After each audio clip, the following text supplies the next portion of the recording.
You eat less. You move more. You follow all the rules. You cut the sweets, refuse the bread, say no again and again. You fight.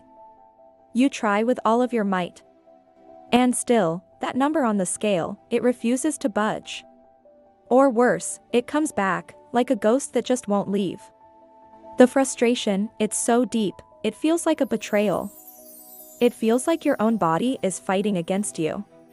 That your metabolism is broken, that you were simply born with the wrong gene. You look at other people, those who seem to eat whatever they want and never gain an ounce, and you ask yourself, what do they have that I don't? What if I told you that you're right? Your body is fighting you. But the enemy, it isn't your genetics. It's not your willpower. And it is definitely not your character. The enemy is something much, much smaller.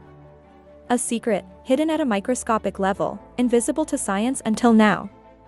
A secret that, according to a cutting-edge study of 1,700 people, is the one and only thing in common that separates the lean and energetic from the overweight and exhausted. Today, this secret will be revealed. And your struggle is about to change course. Forever. Scientists call them mitochondria. It's a complicated name, but the concept is powerfully simple. Think of them as thousands of tiny power plants, humming inside every single one of your cells. You have trillions of them. Your brain, your heart, your muscles, everything is powered by these micro-engines. So, what do? Their job is vital. They take the fuel you eat, and more importantly, the fuel you've stored, your body fat, and they incinerate it. They turn it into pure, clean energy. This energy, called ATP, is the very currency of life. It's what powers every heartbeat, every thought, and every single movement you make. Now, pay attention, because this is the discovery that changes everything. The study found an undeniable pattern. Lean, toned people, they all had one thing in common. Their cells were teeming with strong, numerous, and hyper-efficient mitochondria. Their power plants were running 24/7. Burning fuel on demand. And the overweight people? Without exception, they had low levels of mitochondria. Their cells had fewer power plants, and the ones they had were weak, sluggish, like they were working part-time, with half the staff on vacation. Read between the lines here. The problem was never your willpower. The problem was always your energy production. You did not fail. Your cellular energy system failed you. And all that guilt you've been carrying for years? It isn't yours to hold. Now, let's go deeper. Imagine your body is a magnificent, complex city. Your brain, that's the command center.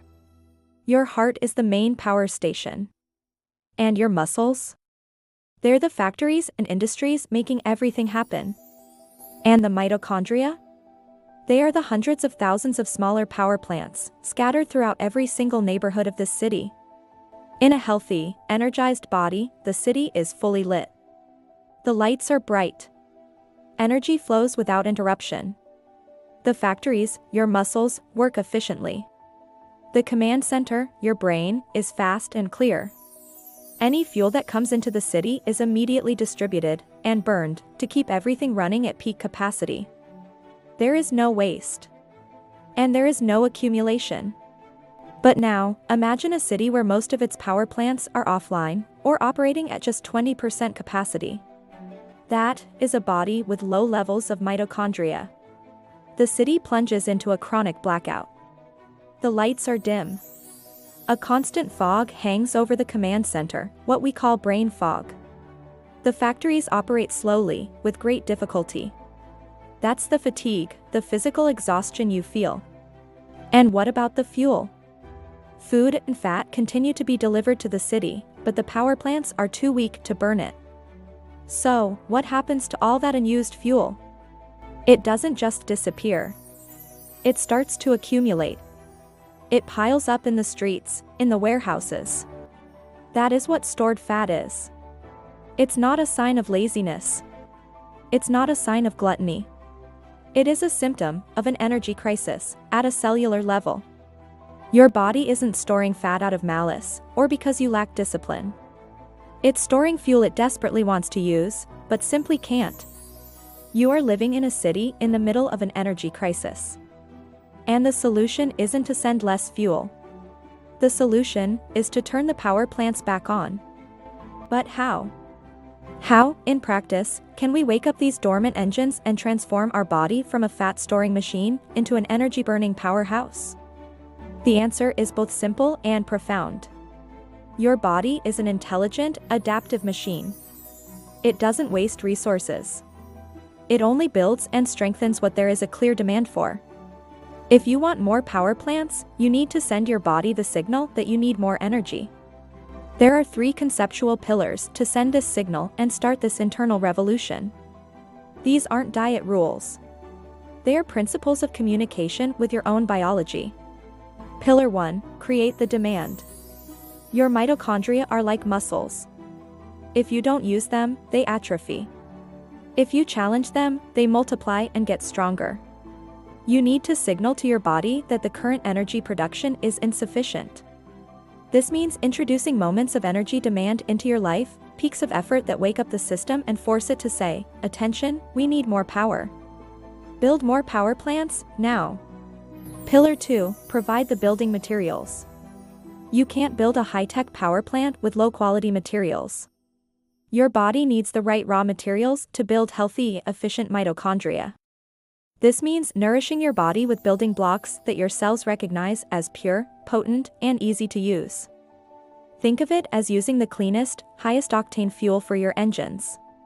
When you provide quality, the body responds with efficiency. Pillar 3, protect the current power plants.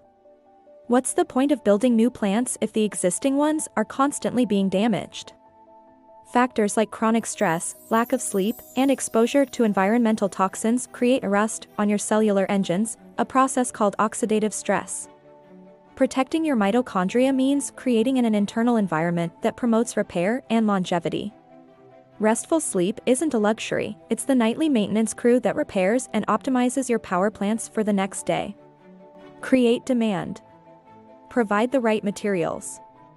And protect what you already have.